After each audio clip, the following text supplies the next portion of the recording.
Hello, everyone.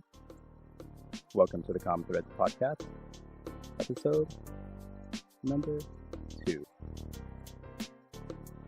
I'm here with you today to help give you some tips about dealing with toxic people. So how do we deal with bigotry and ignorance? Dealing with bigotry and ignorance requires a lot of patience and empathy. So first I'd like to define, what is bigotry and what is ignorance? So, by definition, bigotry is a person who is unreasonably attached to a belief, opinion, or faction, especially one who is prejudiced against or antagonistic toward a person or people on the basis of their membership of a particular group. A bigot is someone who doesn't tolerate people of different races or religions. A bigot can also be someone who refuses to accept other ideas, as in politics. So what is ignorance? Ignorance is a lack of knowledge, understanding, or education. Simply put, it's not knowing. It's not derogatory. It's just a state.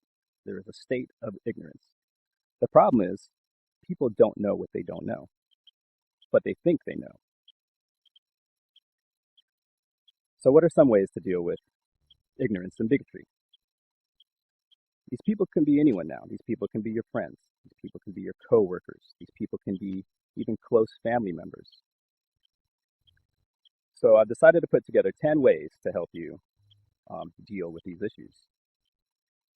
Number 1 is educate yourself. Learn about the root causes of bigotry and ignorance. As people, we've become a collection of ideas and experiences over time. So those experiences give us memories and feelings about things that become embedded in us. In how we felt and how we view those memories and feelings become our individual collective thought. So basically, people are raised in a way that they are ruled by these ideas that they have made concrete within themselves. That's why when you talk to some of these people who are bigoted, it seems like they know everything. But saying something with confidence doesn't necessarily make it right or true. Now we can further explore a subjective truth rather than an objective truth later. But for now, just know that people create their own truths inside, which may or may not be true, which I know you guys have seen it, and that's why it gets frustrating dealing with people who are just ignorant and don't know. Again, ignorance doesn't mean it's a bad thing. It's not derogatory. It just means they don't know. And it's hard to get some people to understand some things when you understand things clearly, because obviously there's a disagreement there. I think what happens a lot of times with people is they're so set in their ways, they just close off everything. They close their ears and go, la, la, la, la, la, I'm not hearing you. And that just further exacerbates the issue, actually. But we can touch on that later as well. So, number 2, engage in dialogue. Now, it's tough to get along with other people who aren't seeing things your way sometimes, or are just so close-minded to the universe that everything is their way, and that's it. But you have to open, respectful conversations with these people and allow them to express their thoughts while presenting counter arguments. This can be tough. Stay calm and keep your composure. We're out here in nature today. Nice cool breeze, dogs barking, nice summer evening, or morning actually. It's transitioning into the fall, so it's a kind of a great time. But I want to be out here in nature and share a lot of my thoughts with you guys. So number three, let's lead by example. Demonstrate tolerance, respect, and inclusivity in your actions and interactions with other people. You have to serve as a role model to others. So basically, be poised, be a bigger person, and just stay calm and stay cool. Most of the time, people who are bigoted are just a little more angry, and it's nothing to do with you. It's not a personal thing. It's actually them and the way they're holding their thoughts and their constructs inside of their ego. So number four, credible sources. Share information from credible sources, articles, videos that offer accurate information and challenge misconceptions and stereotypes. So what's a stereotype? Well, like white men can't jump, or Asian guys have a, and black men, meanwhile, have a. Now, these are all stereotypes, and I'm sure you guys can fill in the blanks there. And sometimes these stereotypes can be funny, and comedians do it all the time. The greatest comedians, you know, um, Eddie Murphy, and more recently Joe Coy. These guys are amazing at breaking down stereotypes and having fun with it and laughing. Now, these things in comedy bring inclusivity. They actually bring us together, and laughter is healing. So I don't want people to misconstrue what I'm saying about bigotry. There is stereotypical comedy. Is that even a thing? Okay, so there's comics who can observe the world and see things for what they are, whether that be race, religion, sexism, whatever. These comedians are still able to make us laugh, and we should be accepting of these types of jokes because that's all they are is jokes. It's when bigoted people actually make a firm, hard stance and be angry about things that and just throw up walls. Those are the the bigots that I'm talking about here. I think we should be a little more thick-skinned when it comes to just normal conversation and joking around with people, and when we're shooting around little ideas or jokes about any of these topics that are just lighthearted and funny. Don't take everything as bigoted and don't be so sensitive, I guess, is what I'm trying to say with some of these topics. Okay, number five, empathetic listening. You really have to listen to people. If you want these other people to listen to you, you also have to empathetically listen. Look in someone's eyes and listen to their perspective. Maybe you may learn something, but actively listening to people's perspective, even if they differ from your own, is a great trait to have. And ask questions to encourage critical thinking. Critical thinking is so important when it comes to finding the objective truth. So listen, and listen with an open heart. Number six, encourage diverse interactions and relationships to help dispel stereotypes and broaden perspectives. Diverse interactions, diversity, and diversity in thought, and diversity in how people think, and bringing that to the forefront can help people realize that maybe, hey, they are seeing things from a small scope rather than opening their mind. Just here in America alone, you can talk to some people, and some people get it. Some people say, well, this religion, that religion, this religion or that is dictating everyone's belief system or how they are here. But what about all the other people in the world? What about the billions of people in India? There's billions of people in China, the millions of people around the world. Meanwhile, you have sects of people, smaller sects of people here of our 300 million people in America that are even further subdivided in how they think, right? So diversity, studying culture, studying ancient civilizations, studying the ways of thought over thousands and thousands of years can help people understand how things truly are. So, number 7, promote critical thinking. Encourage individuals to question their beliefs and biases, fostering a habit of critical thinking.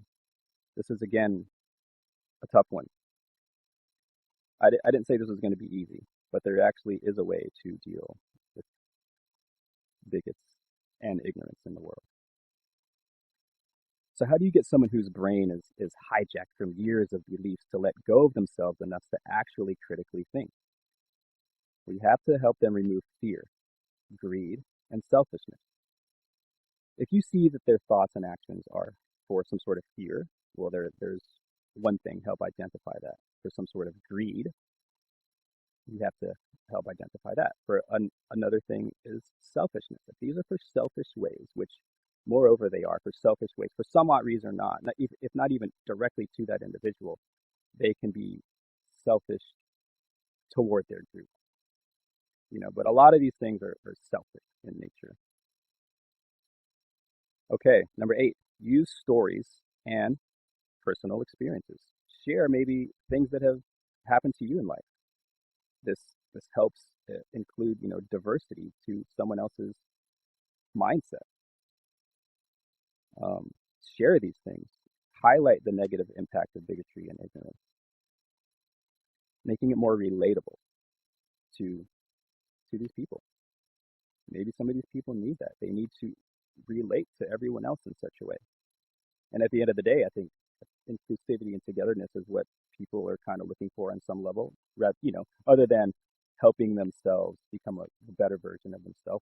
People are always looking, to become greater than what they are. Number 9, support inclusive initiatives. Participate or promote community events or campaign to advocate inclusivity and challenge bias thinking. So I do a few different things by trade. I'm a bartender. I've been in hospitality business for over 20 years and multiple different states. I'm also a realtor and a stock trader. So I hear all sorts of perspectives from different people. And I help a lot of people out. And when I tend bar, it's my community service. It's the way I give back to the community. And many people come to me with, small little life problems. And I'm glad to say that I help a lot of people. I help not only patrons, but coworkers. And again, these bigoted people could just be anyone. They could be your family members. They could be your coworkers. And some would say avoid them altogether, which I understand. Avoiding the negativity and avoiding things is a good thing, but that doesn't change the problem. That doesn't help us as a community grow. So if we're going to help our communities grow, we need to have some serious conversations sometimes. Sometimes, you just after work, Pauhana, go have a beer, hash things out, talk things out. So in this way, community service is great. And it's great that we can come together as people to realize a higher objective truth, and we can all become our better selves. This channel and what I'm doing here, this is another way that I'm serving the community. So don't forget, like, subscribe, and join the discussion. I want you to feel the vibrations, connect with your higher self. Number 10, be patient and persistent. Changing attitudes and mindsets take time.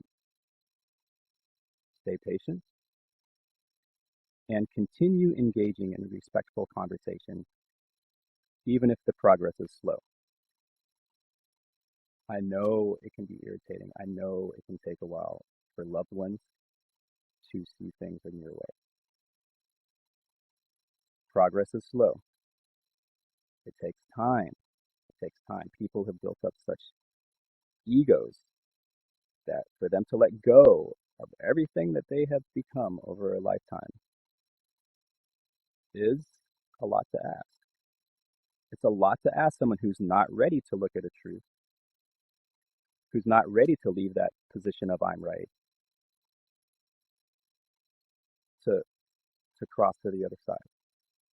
Most of the time, what I do is I'm not trying to get someone to jump over another side of the fence. I just try to show them the other what's over there.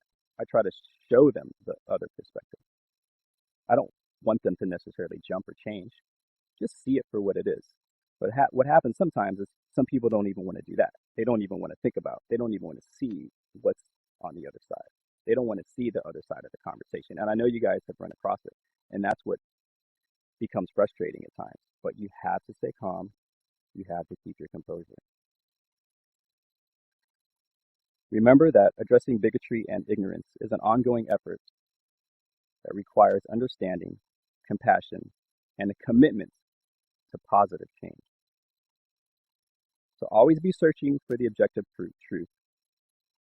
This is the establishment of truth independent of personal belief and dependent upon facts. So reality exists. Reality does exist, no matter what people's personal beliefs are. There's an objective reality, independent of people's perception of this reality. Stay real. I love you guys, and I'll see you in the next episode.